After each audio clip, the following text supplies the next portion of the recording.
Hello students, welcome back to Elite Tutors. चलिए इस video में फिर से हम कंटिन्यू करने वाले हैं एक्टिविटी क्वेश्चंस सेकेंड चैप्टर का। तो चलिए देखते हैं। पहला क्वेश्चन यहाँ पे ये है कि ये भी आपका टेक्स्ट बुक का क्वेश्चन है। जो भी हम करेंगे ज़्यादातर टेक्स्ट बुक करेंगे, फिर बाद में जो वीडियोज़ रहेंगे उसमें कुछ एक्स्ट्रा एक्टिविटीज़ रहेंगी जो आपके प्रैक्टिस के लिए रहेंगे। टेक्स्ट बुक के सभी भी सारे क्वेश्चन कवर्ड रहेंगे। तो देखिए पहला क्वेश्चन मतलब ये क्वेश्चन क्या लिखा है, जो आपके टेक्स्ट बुक का इसके लिए 7 नंबर लिखा है यहाँ पे कि √2x² + 7x + 5√2 is equal to 0। अगर ये एक इक्वेशन आपको दिया है क्वाड्रेटिक इक्वेशन, तो आपको क्या लगे to solve this quadratic equation. इस क्वाड्रेटिक इक्वेशन को अगर आपको सॉल्व करना है और वो भी किस मेथड से, फैक्टराइजेशन मेथड से, तो आपको बोला कि फिर ये जो नीचे एक्टिविटी है वो आप कंप्लीट करिए। तो फैक्टराइजेशन मेथड ऑलरेडी हमने किया है, उसमें बहुत डिटेल में किया है स्टूडेंट्स। यहाँ पे बहुत ज़्यादा डिटेल में नहीं चलेंगे। इसके लिए लेसन अगर आप अच्छी तरह जानते हो, आपने वीडियो देखा है, तो आपको एक्टिविटीज़ के सारे क्वेश्चंस फटाफट समझ में आएंगे। तो इसलिए रिक्वेस्ट है कि आपको अगर ये फैक्टराइजेशन मेथड नहीं आता तो एक बार वो मेन वीडियो देखिए, तब आपको यहाँ पे समझेगा। यहाँ पे भी हम करेंगे लेकिन बहुत ज़्यादा डिटेल में नहीं करेंगे। तो देखिए पहला सोल्यूशन में इन्होंने क्या किया, पूरा का पूरा जो क्वेश्चन है वो एज इट इज़ लिखा है और फिर यहाँ पे 2 बॉक्सेस रखा है और आपको बॉक्सेस फिल करना है और ये डैश फिल करना है। तो यहाँ पे क्या लिखा है, √2x² यहाँ पे लिखा है और +5√2 लिखा है और इक्वल्स टू 0 लिखा है, और ये जो +7x है उसकी जगह पे 2 बॉक्स रखा है। तो आप जानते हो कि जब भी हम फैक्टराइजेशन मेथड से सॉल्व करते हैं तो हम करते क्या है कि पहले वाले मतलब x² का जो कोएफिशिएंट रहता है उसको लास्ट वाले टर्म से मल्टीप्लाई करते हैं। मतलब √2 को आपको क्या करना है, मल्टीप्लाई करना है 5√2 से, जो आपको क्या देगा आंसर। देखिए √2 × √2 2 बन जाएगा और वो 2 × 5 10 मिलेगा, तो आपको मिलता है 10 है। अब यहाँ पे करना क्या है कि आपको टेबल 10 का रीड करना है और सिंस इसके बाजू में प्लस साइन है तो आपको प्लस करके 7 लाना है। आपका टेबल 10 रहेगा और प्लस करके आपको लाना है 7। तो आप अच्छी तरह जानते हो कि 5 2 ज़ा 10, ये एक ऐसा टेबल है कि मल्टीप्लाई करेंगे तो 10 आ रहा है और 5 को 2 से प्लस करेंगे तो आपको 7 देगा। तो ये आपको लेना है और फिर आपको ये 2 बॉक्स में मतलब इस 7x के जगह पे आपको 5 के साथ x लिखना है और 2 के साथ x लिखना है। मतलब यहाँ पे 5x आ जाएगा और यहाँ पे 2x आ जाएगा। तो यहाँ पे हम लिख देते हैं 5x और 2x। आप ब्लैक पेन से लिखोगे स्टूडेंट्स, ब्लू पेन से लिखोगे।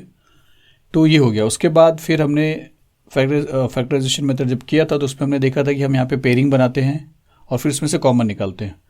तो जैसे इसमें से कॉमन कैसे निकलेगा, देखिए यहाँ पे ऑलरेडी लिखा है कि x कॉमन निकला है। तो √2x² ये है और √2x² मतलब x 2 बार और 5x में 5 और x, और बीच में अगर साइन प्लस है तो यहाँ पे प्लस आएगा। एक चीज़ आपको नोट करना है, और यहाँ पे भी प्लस है तो ये प्लस है तो यहाँ पे का भी साइन सेम ही रहेगा। ये चीज़ मैंने डिटेल में बताया था साइन के बारे में भी। अब आपको कॉमन निकालना है, तो कॉमन इन्होंने x निकाला ऑलरेडी और x ही कॉमन है क्योंकि एक x यहाँ पे आपको दिख रहा है और एक x यहाँ पे दिख रहा है। वो दोनों x यहाँ पे कॉमन निकला है तो यहाँ पे √2x और 5 बचेगा। तो √2x यहाँ पे रहेगा और 5 यहाँ पे रहेगा। तो √2x और 5, इसको मैं अच्छे से लिख के दे रहा हूँ, देखिए इस तरह। और फिर यहाँ पे जो है, यहाँ पे √2 कॉमन लिया है। तो यहाँ पे √2 कॉमन कैसे है वो भी आपको बता रहा हूँ कि देखिए पहले ये 2 पेयर में से कॉमन निकाला है x और x, तो यहाँ पे √2x बचा और यहाँ पे 5 बचा, जो आपने यहाँ पे भी देखा। अब इन 2 टर्म में आपको √2 कैसा दिख रहा है, जैसे ये जो 2 है, इस 2 को हम √2 × √2 लिख सकते हैं क्योंकि √2 × √2 2 होता है, जैसा आपने यहाँ पे भी किया था √2 × √2 2 और 2 5 ज़ा 10। तो इस 2 को हम √2 × √2 समझ रहे हैं और ये x को यहाँ पे लिख रहे हैं और फिर आगे 5√2 है, 5√2। तो अब दोनों में √2 कॉमन है और वो √2 यहाँ पे बाहर दिख रहा है, तो अंदर बचेगा √2x और 5 और बीच में जो साइन है प्लस वही रहेगा। तो √2x + 5 यहाँ पे भी बचेगा क्योंकि यहाँ पे बचा तो यहाँ पे भी वही बचना चाहिए। ये बहुतों को मालूम भी होगा स्टूडेंट्स। तो ये स्टेप में मैंने ये भी लिख दिया। अब इसके बाद हम क्या करते थे, ये एक टर्म था और ये एक टर्म था जिसके अंदर आपको √2x + 5 और इसमें भी √2x + 5 कॉमन दिख रहा है। तो ये दोनों को हम यहाँ पे लिखते थे, तो यहाँ पे हम लिख देते हैं √2x + 5 और फिर बचता क्या था, यहाँ पे x बचता था और यहाँ पे +√2 जो बचता था वो हम सेकेंड ब्रैकेट में लिखते थे, जो यहाँ पे ऑलरेडी लिखा हुआ है, और विच इज़ इक्वल टू 0। फिर इसके बाद क्या होता था कि ये भी इक्वल्स टू 0 होता है और ये भी इक्वल्स टू 0 होता है, जिसमें से ये इक्वल्स टू 0 यहाँ पे दिख रहा है आपको कि x + √2 इक्वल्स टू 0, और ये जो है वो नहीं दिख रहा है। ये दिख रहा है इक्वल्स टू 0 दिख रहा है पर ये नहीं दिख रहा। तो यहाँ पे फिर से वही आएगा √2x + 5 और उसके बाद आपको वैल्यू मिलेगा x का यहाँ पे भी और x का यहाँ पे भी। यहाँ पे x का कैसा वैल्यू मिला कि यहाँ पे लिखा है x + √2 which is equal to 0, जिसमें से +√2 जब यहाँ पे जाएगा तो -√2 हो जाएगा। तो x which is equal to -√2 जो यहाँ पे आपको दिख रहा है। और इसको कैसे सॉल्व करेंगे, देखिए इसको हम ऐसा लिखेंगे कि √2x + 5 which is equal to 0। तो आपको x का वैल्यू चाहिए, अगर x का वैल्यू चाहिए तो पहले आपको ये +5 यहाँ पे भेजना पड़ेगा, तो √2x which is equal to -5 हो जाएगा, फिर ये √2 को यहाँ पे भेजना पड़ेगा, तो x which is equal to -5 upon √2, तो यहाँ पे आ जाएगा -5 अपॉन √2। तो दो वैल्यू आपको x का मिला, एक ये मिला और एक ये मिला, जिसमें से यहाँ पे एक लिखा है -√2 और एक बाकी है, तो यहाँ पे भी आ जाएगा -5 अपॉन √2। तो इस तरह सॉल्व करने का, तो इसको आप अच्छी तरह समझिए, क्योंकि इसके बाद को जो एक एक्टिविटी क्वेश्चन है वो आपको खुद से करना है स्टूडेंट्स। तो चलिए इसके बाद जो सेकंड एक्टिविटी क्वेश्चन है वो ये है, जहाँ पे सेम क्वेश्चन है कि complete the following activity to solve the quadratic equation, और ये क्वाड्रेटिक इक्वेशन है और इसको भी आपको सॉल्व करना है फैक्टराइजेशन मेथड से। तो ये आप खुद करिए स्टूडेंट्स, और ये सारी चीज़ें आप जानते हो क्या करना है, लिंक आपको दिया रहेगा जहाँ पे आप इसका आंसर देख सकते हो। लेकिन देखिए आप इजी है, √3 को 7√3 से आप मल्टीप्लाई करिए, तो मैं थोड़ा सा बता रहा हूँ, √3 × √3 3 बन जाएगा और 3 7 से 21 आएगा, तो टेबल आपको 21 का रीड करना है और माइनस करके आपको 4 लाना है। उसके बाद आप देखिए, आप ट्राई करिए, आपके क्वेश्चंस आपके आंसर्स एक दूसरे से शेयर करिए, और फिर भी अगर आपको नहीं समझ में आ रहा है तो आप लिंक में आप जाइए, वहाँ पे आपको इसका सोल्यूशन मिल जाएगा। चलिए इसके आगे जो एक्टिविटी के क्वेश्चंस है जो इंपॉर्टेंट हो सकते हैं या आपको इन्फॉर्मेटिव हो सकते हैं वो देखते हैं। जैसा देखिए यहाँ पे क्या लिखा, फिल इन द ब्लैंक्स, और यहाँ पे वैल्यू ऑफ डिस्क्रिमिनेंट दिया है जो आप डेल्टा समझते हो, b² - 4 इसी का वैल्यू। यहाँ पे 3 वैल्यू दिया है और यहाँ पे उसका नेचर बताने को बोला है, और हमने देखा है कि डेल्टा का वैल्यू अगर 0 रहता है तो नेचर क्या होता है, नेचर रियल एंड इक्वल होता है। डेल्टा का वैल्यू 0 से बड़ा रहेगा, मतलब डेल्टा मतलब b² - 4 इसी। मैं हर बार एक चीज़ ये बताऊँगा कि आप लेसन कर चुके हो ये सोच के आप एक्टिविटी करिए, क्योंकि लेसन में सारे रूल्स बताए गए हैं और अच्छे से बताए गए स्टूडेंट्स। तो डेल्टा का वैल्यू अगर 0 से बड़ा है तो आपको नेचर मिलेगा रियल एंड अनइक्वल, और अगर डेल्टा का वैल्यू 0 से छोटा है तो वो नॉट रियल होएगा, जो आपको यहाँ पे दिख रहा है। तो अब देखिए डेल्टा का वैल्यू 0 है जो यहाँ पे आपको दिख रहा है, तो आपको इसका आंसर मिलेगा रियल एंड इक्वल। तो आपको ये लिखना है रियल एंड इक्वल। फिर डेल्टा का वैल्यू 0 से बड़ा है जो यहाँ पे दिख रहा है, क्योंकि 0 से बड़ा ये नंबर है, तो वहाँ पे आपको लिखना है रियल एंड अनइक्वल। और ये सब क्या होता है ये समझाया गया स्टूडेंट्स लेसन में। अब यहाँ पे डेल्टा का वैल्यू आपको 0 से छोटा मिल रहा है, तो यहाँ पे सिर्फ और सिर्फ आपको लिखना है नॉट रियल, इसका जो नेचर रहेगा वो नॉट रियल रहेगा। बस इतना बताना, ये आ भी सकता है स्टूडेंट्स, बोला नहीं जा सकता कुछ भी, क्या आ जाए बोर्ड एग्जाम में। चलिए इसके आगे देखते हैं। इसके आगे देखिए क्या लिखा कि fill in the empty boxes below properly for this quadratic equation. एक क्वाड्रेटिक इक्वेशन आपको दिख रहा है 10x² + 10x + 1 = 0। तो अल्फा प्लस बीटा क्या आएगा और अल्फा इंटू बीटा क्या आएगा वो आपको बताना है। तो देखिए एक क्वाड्रेटिक इक्वेशन का जो 2 सोल्यूशन होता है, जिसमें से एक को अल्फा लिया जाता है और एक को बीटा लिया जाता है, और उसके बाद अगर अल्फा प्लस बीटा आपको फाइंड आउट करने को बोला जाता है तो हमारा फॉर्मूला था b/a, और अल्फा इंटू बीटा अपने को अगर फाइंड आउट करना है जो यहाँ पे दिख रहा है तो उसका फॉर्मूला है देखिए -b/a सॉरी, और ca। तो -b/a और ca, अल्फा प्लस बीटा के लिए आपको ये फॉर्मूला अप्लाई करना है, और अल्फा इंटू बीटा के लिए आपको ये अप्लाई करना है। लेकिन a b और a और c का वैल्यूज़ आपको इसमें से मिल जाता है, वो भी आप जानते हो कि ax² + bx + c = 0 से कंपेयर करोगे तो x² के साथ जो रहता है वो a रहता है, तो a का वैल्यू तुमको 10 मिल रहा है, और x के साथ जो रहेगा वो b का वैल्यू रहेगा, तो यहाँ पे b का वैल्यू यहाँ पे 10 मिल रहा है, और जो बचता है वो c रहेगा, तो c का वैल्यू क्या मिल रहा है यहाँ पे 1। और ये सारी चीज़ डिटेल में है, मैं बार बार यही बोलता हूँ क्योंकि सारी चीज़ डिटेल में बताया गया है मेन वीडियो में। तो a 10 मिला है, b भी 10 मिला है और c 1 मिला है, तो अल्फा प्लस बीटा अगर तुमको चाहिए तो ये फॉर्मूला है क्या कि -b/a। तो -b/a के लिए हम यहाँ पे लिखते हैं माइनस, और b का वैल्यू यहाँ पे 10 है तो लिखेंगे 10, और फिर अपॉन a का वैल्यू यहाँ पे 10 है तो लिखेंगे 10, और 10 कैंसिल होगा तो -1 आएगा, तो -1 आएगा, तो यहाँ पे -1 आ जाएगा, तो यहाँ पे इसका वैल्यू आ जाएगा -1। फिर अल्फा इंटू बीटा के लिए आपको c/a करना है, तो c आपके पास 1 है तो c यहाँ पे 1 है, और a यहाँ पे 10 है तो यहाँ पे 10 रहेगा, तो 1/10 आएगा, तो यहाँ पे आ जाएगा 1/10। तो चलिए सिंपल है, आगे चलते हैं।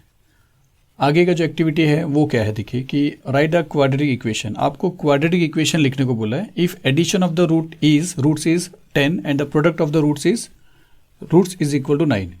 तो कभी भी रूट अगर आपके पास रूट का एडिशन है मतलब सम है और रूट का प्रोडक्ट है और उससे आपको बोला कि एक क्वाड्रेटिक इक्वेशन बनाइए, तो आपने फॉर्मूला ये यूज़ किया था। ये क्वाड्रेटिक इक्वेशन बनाने का फॉर्मूला है कि x square minus alpha plus beta into x plus alpha into beta is equal to 0।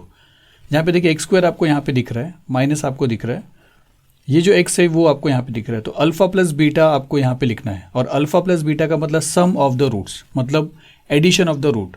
और यहाँ पे देखिए addition of the roots is 10 दिया है, तो यहाँ पे आपको 10 लिखना है क्योंकि सम ऑफ द रूट डायरेक्टली यहाँ पे दे दिया 10। फिर आगे आपको प्लस दिख रहा है, प्लस है, फिर इक्वल का साइन है, इक्वल है, और यहाँ पे कुछ बॉक्स है जिसके अंदर आप मालूम है कि 0 आएगा, और ये बॉक्स में आएगा अल्फा इंटू बीटा। और अल्फा इंटू बीटा का मतलब है प्रोडक्ट्स ऑफ रूट, और यहाँ पे अगर आप देखोगे तो प्रोडक्ट्स ऑफ द रूट 9 दिया है, तो यहाँ पे आ जाएगा 9। तो सिंपल स्टूडेंट्स। अब वही चीज़ यहाँ पे भी क्या पूछा है कि what will be the quadratic equation, क्या रहेगा फिर से क्वाड्रेटिक इक्वेशन। जैसे यहाँ पे आपको मिल गया क्वाड्रेटिक इक्वेशन, इसमें कंडीशन क्या लिखा है कि if alpha is 2 and beta is 5। देखिए यहाँ पे एडिशन करके दिया था, मतलब अल्फा प्लस बीटा का वैल्यू 10 दिया था, और यहाँ पे अलग अलग अल्फा का और बीटा का अलग अलग वैल्यू करके दिया है। तो यहाँ पे क्या लिखा है कि it can be written as x square minus, तो एक्स स्क्वायर माइनस 2 बॉक्स के बीच में प्लस और ब्रैकेट है, तो ये चीज़ यहाँ पे दिख रहा है। देखिए तो यहाँ पे आ जाएगा अल्फा और यहाँ पे आ जाएगा बीटा, फिर एक्स है, फिर प्लस है, फिर 2 बॉक्स है और बीच में मल्टीप्लिकेशन है जो आपको यहाँ पे दिख रहा है। ये सम ऑफ रूट है और ये प्रोडक्ट ऑफ रूट है, तो यहाँ पे आ जाएगा अल्फा और यहाँ पे आ जाएगा बीटा, और विच इज़ इक्वल टू 0, तो विच इज़ इक्वल टू 0 है। अब यहाँ पे आपको क्या करना है कि इसको सॉल्व करना है, क्योंकि अल्फा का वैल्यू आपको 2 दिया है और बीटा का वैल्यू आपको 5 दिया है। ये देखिए इससे बेटर तो अगर अल्फा और बीटा का वैल्यू दिया तो आप डायरेक्टली वैल्यू लिखिए स्टूडेंट्स, वो लिखना चाहिए अल्फा प्लस बीटा, क्योंकि 2 लाइन में दिया है, तो अल्फा और बीटा की जगह पे 2 लिखिए अल्फा की जगह पे, और बीटा की जगह पे आप 5 लिखिए, तो यहाँ पे लिख देते वही चीज़। और अगर यही रखते हो तो भी रॉन्ग नहीं रहेगा, और इसके वैल्यूज़ रखोगे तो भी रॉन्ग नहीं रहेगा, क्योंकि यहाँ पे क्लियरली ऐसा नहीं समझ में आएगा कि आपको फॉर्मूला लिखना है या वैल्यूज पुट करना है, तो आप दोनों भी लिख सकते हो।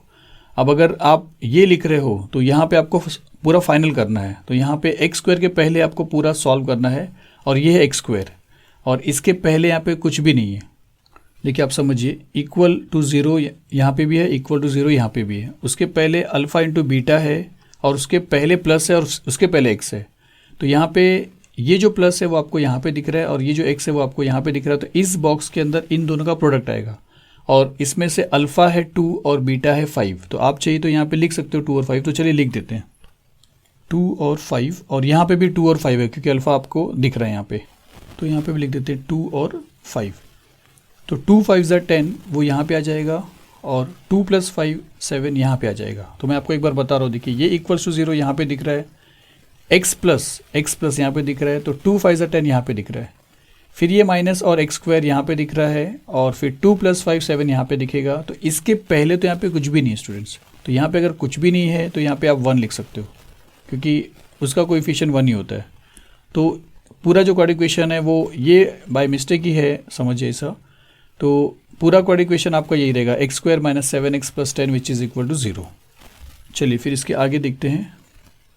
फिर इसके आगे आपका टेक्स्ट बुक का जो एक्सरसाइज का बिगनिंग है ये वो क्वेश्चन है। अब यहाँ पे क्या लिखा है कि एक क्वाड्रेटिक इक्वेशन है जो ये फॉर्म में है, ax² + bx + c = 0, जिसमें से डेल्टा का जो वैल्यू है b² - 4ac का एक जगह पे आपको 5 बोला है और एक जगह पे आपको -5 बोला है, और फिर आपसे नेचर ऑफ रूट बोला है। तो मैंने आपको इसके पहले भी बताया था कि नेचर ऑफ रूट को फाइंड आउट करना है तो इस कंडीशन पे फाइंड आउट किया जाता है कि अगर डेल्टा का वैल्यू 0 है तो रियल एंड इक्वल है, और डेल्टा का वैल्यू 0 से बड़ा है तो रियल एंड अनइक्वल है। और यहाँ पे डेल्टा का वैल्यू अगर आपको 5 दिख रहा है तो इसका मतलब है कि डेल्टा 0 से बड़ा है, तो रियल एंड अनइक्वल आ जाएगा। तो यहाँ पे आ जाएगा रियल एंड अनइक्वल। और इस केस में क्या लिखा है कि अगर डेल्टा का वैल्यू 0 से छोटा है तो वो नॉट रियल रहेगा। और यहाँ पे आप देख रहे हो कि डेल्टा का जो वैल्यू है b² - 4ac का वो नेगेटिव दिया है, तो यहाँ पे उसका जो सोल्यूशन है वो नॉट रियल है सिर्फ, और इसको एक्सप्लेन किया स्टूडेंट्स मैंने रीज़न दे के। फिर उसके बाद देखिए आपको क्या बोला कि एक क्वाड्रेटिक इक्वेशन आप लिखिए यहाँ पे जिसमें सम ऑफ रूट -7 है। तो सम ऑफ रूट का मतलब अल्फा प्लस बीटा वो आपको दिया है -7, और प्रोडक्ट ऑफ रूट आपको 5 दिया है, मतलब अल्फा इंटू बीटा आपको दिया है 5। अब अगर आपको कोई क्वाड्रेटिक इक्वेशन बनाना है तो उसका फॉर्मूला मैंने आपको बताया था वो भी कि वो ये फॉर्मूला है, x² - alpha plus beta x plus alpha beta which is equal to 0। तो एक्स स्क्वायर तो हम लिख देते हैं यहाँ पे एक्स स्क्वायर, फिर माइनस लिखेंगे, फिर आपको लिखना है अल्फ़ा प्लस बीटा, और alpha plus beta sum of the root -7 दिया है तो -7 यहाँ पे आ जाएगा, और उसके बाद x रहेगा, तो वो -7 और ये माइनस माइनस क्या बन जाएगा प्लस, या आप देखिए यहाँ पे अगर -7 लिखता हूँ अगर मैं -7 अल्फ़ा प्लस बीटा की जगह पे, क्योंकि यहाँ पे प्रोडक्ट सम दिया है, तो आगे उसके बाद अगर x लिख रहे हैं और उसके बाद अगर आप सॉल्व करोगे तो माइनस प्लस हो जाएगा, तो एक साथ ही लिख देते हैं क्योंकि एक बॉक्स यहाँ पे दिया है। तो यहाँ पे लिखते हैं प्लस, और फिर यहाँ पे आएगा 7 और ये x आएगा, और फिर से साइन है प्लस का तो लिखते हैं प्लस, और इस बार आपको लिखना है अल्फ़ा इंटू बीटा मतलब प्रोडक्ट, और वो आपको यहाँ पे दिया है 5 है, तो यहाँ पे आ जाएगा 5 और विच इज़ इक्वल टू 0। तो इसका सोल्यूशन हो जाएगा x square plus 7x plus 5 which is equal to 0। फिर यहाँ पे क्या बोला कि अगर एक क्वाड्रेटिक इक्वेशन ये है 2x square minus 4x minus 3 which is equal to 0, तो बताइए अल्फ़ा प्लस बीटा क्या रहेगा और अल्फ़ा इंटू बीटा क्या रहेगा। तो अल्फ़ा प्लस बीटा के लिए फॉर्मूला क्या था, अल्फ़ा प्लस बीटा के लिए फॉर्मूला है -b/a, और अल्फ़ा इंटू बीटा का फॉर्मूला है c/a। तो a और b और c अगर आपको यहाँ से समझ में आ रहा है तो आपको वैल्यू मिल जाएगा। अब यहाँ पे a ये है, a स्क्वायर के हिसाब से a ये है मतलब 2, और b ये है मतलब -4, और c ये है मतलब -3। तो यहाँ पे अगर आपको अल्फ़ा प्लस बीटा चाहिए तो आपको फॉर्मूला क्या लिखा -b, तो आप माइनस लिखोगे, और b की जगह पे जब आप चलोगे तो b का वैल्यू खुद माइनस है, तो वो माइनस और ये माइनस क्या हो जाएगा प्लस हो जाएगा, और 4 आ जाएगा सिर्फ, जिसमें से आप प्लस साइन नहीं लिखोगे तो भी चलेगा। अपॉन a लिखना है, और a है यहाँ पे 2, तो यहाँ पे आएगा 2, और इसको आप सिंप्लीफाई कर सकते हो, 2 1 जा और 2 2 जा, तो फाइनली आपको 2 मिलेगा, तो यहाँ पे आ जाएगा 2। उसके बाद c/a है ये, उसके बाद c/a जब आप आओगे तो c आपको क्या दिख रहा है, c आपको -3 दिख रहा है, तो आप लिखोगे -3, फिर अपॉन a दिख रहा है और a आएगा 2, तो यहाँ पे आ जाएगा 2, और सिंस ये सिंप्लीफाई नहीं होगा तो आपको डायरेक्टली ऐसा ही लिखना पड़ेगा, तो यहाँ पे लिखेंगे -3/2। तो ऐसा सॉल्व कर लोगे स्टूडेंट्स। तो चलिए इसके बाद देखते हैं।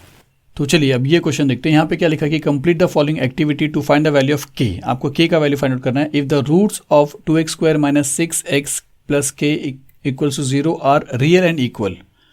अभी किसी का रूट रियल और इक्वल कब मिलता है स्टूडेंट्स, जब डेल्टा का वैल्यू 0 होता है, याद रखिए। तो ये आपको याद भी होगा, याद हो भी गया होगा क्योंकि अभी हमने किया है। तो रियल एंड इक्वल पहले से बोला है, इसका मतलब b स्क्वायर माइनस 4 इसी का जो वैल्यू है वो उनको 0 मिला है। तो चलिए अब कंप्लीट करते हैं। अब यहाँ पे a क्या है, तो क्वाड्रेटिक इक्वेशन जो आप देख रहे हो ये स्टैंडर्ड फॉर्म में लिखा है ax square plus bx plus c equals to 0 के हिसाब से। तो a का वैल्यू आपको मिलता है यहाँ पे 2, और b की बात करेंगे तो यहाँ पे -6 दिख रहा है, और c की बात करेंगे तो यहाँ पे मिल रहा है जो k है। फिर the roots are real and equal, ये यहाँ पे दिया है कि रूट रियल एंड इक्वल है, इसका मतलब डेल्टा का जो वैल्यू है b स्क्वायर माइनस 4 ac का जो वैल्यू है वो 0 मिलेगा। तो यहाँ पे लिखा therefore b square minus 4 ac should be equal to 0। फिर अब यहाँ पे वैल्यू फाइंड आउट करेंगे कि b square minus 4 ac is equal to, अब यहाँ पे देखिए ये जो माइनस है वो आपको यहाँ पे दिख रहा है, ये 4 जो है वो यहाँ पे दिख रहा है। a और c की जगह पे a का वैल्यू 2 और c का वैल्यू k आपको यहाँ पे दिख रहा है, और उसके बाद इक्वल टू 0 दिख रहा है। तो यहाँ पे क्या बच गया स्टूडेंट्स, यहाँ पे b स्क्वायर बच गया, और b आपके पास है -6, तो यहाँ पे -6 का स्क्वायर आपको लिखना है, -6 का स्क्वायर। फिर ये आगे इक्वल टू 0 आपको दिया है। अब ये इक्वल टू 0 यहाँ पे लिखा हुआ है 4 2 ज़ा 8, 8 इंटू के 8k, और ये -8k वो आपको यहाँ पे दिख रहा है। तो यहाँ पे आपको क्या लिखना है, इसका पूरा सोल्यूशन, माइनस का स्क्वायर प्लस हो जाएगा, 6 का स्क्वायर आपको मिल जाएगा 36, तो 36 minus 8k which is equal to 0। अब इसको अगर आप देखोगे तो 36 को यहाँ पे रखोगे और -8k को आप इधर भेजोगे तो +8k बन जाएगा 0 के साथ, तो विच इज़ इक्वल टू +8k हो जाएगा। और जिसको रिवर्स करके यहाँ पे लिखा है, इसको यहाँ पे लिखा है और इसको यहाँ पे लिखा है, तो ये चलेगा स्टूडेंट्स, ये आपने समझा इस चीज़ को। तो 8k which is equal to 36 है, तो k का वैल्यू क्या आ जाएगा, ये 8 यहाँ पे आएगा और 36 के साथ आपको 8 को डिवाइड करना पड़ेगा। अब ये 8 के टेबल में जाएगा नहीं 36, तो ये 4 के टेबल में जा रहा है स्टूडेंट्स। 4 2 ज़ा 8 और 4 9 ज़ा 36, तो k का वैल्यू आपको मिलता है 9/2, जो आप डायरेक्टली लिखोगे। जैसा यहाँ पे 36/8 लिखा है वो आपको नहीं लिखना है, फाइनल जो आंसर आएगा वो लिखना है। तो हम यहाँ पे लिखेंगे 9/2। तो चलिए बस इतना ही इस वीडियो में, फिर से मिलेंगे आगे के एक्टिविटी क्वेश्चन को लेके। चलिए, थैंक यू वेरी मच।